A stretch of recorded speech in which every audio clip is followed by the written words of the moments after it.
Trump lied. That is not an opinion. It is what U.S. and Israeli officials are saying on record.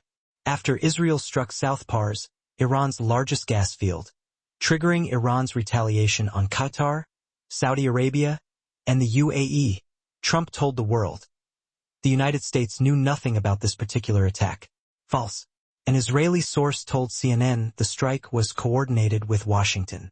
A U.S. official confirmed America was aware. The Wall Street Journal reported Trump approved the strike in advance. Netanyahu and Trump coordinated on it. Trump knew. He approved it. Then Iran hit the entire Gulf. Then Trump said he knew nothing. Subscribe now.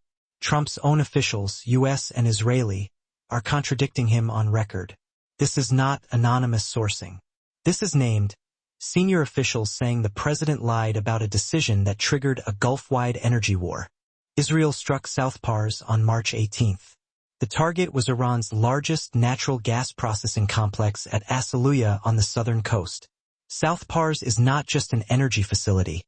It supplies gas for Iranian domestic electricity, industrial production, and export revenue.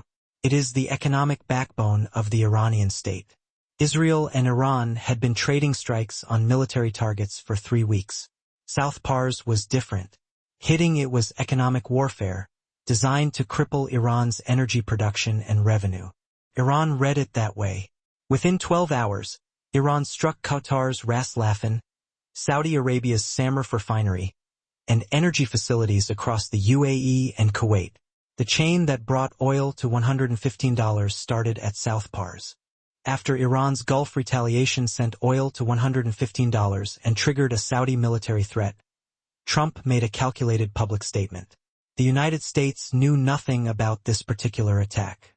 Qatar was in no way involved and had no idea it was going to happen. The Qatar part was accurate. Doha was not briefed.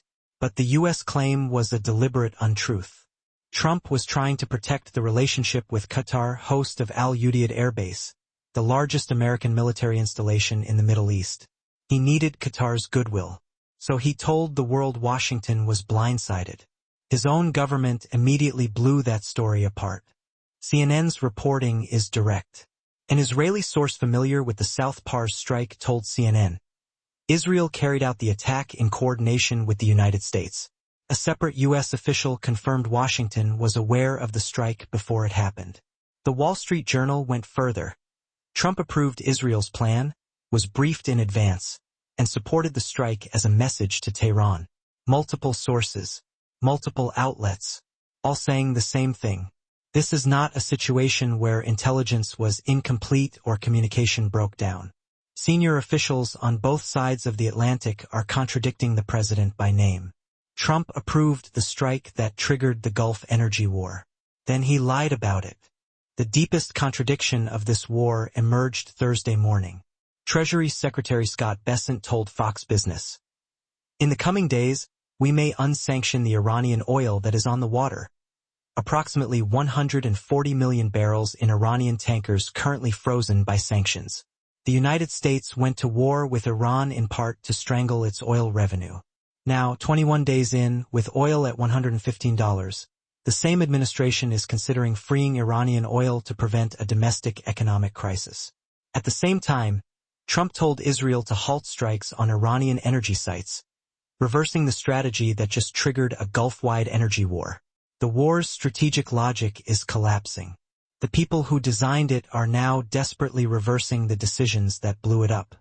Trump approved the South Pars strike. Iran hit Qatar, Saudi Arabia, and the UAE. Oil hit $115. Trump said he knew nothing. His own officials said he did. Now the U.S. is considering freeing Iranian oil to stop the economic damage from its own war. Subscribe now. This story is not done. Stay safe.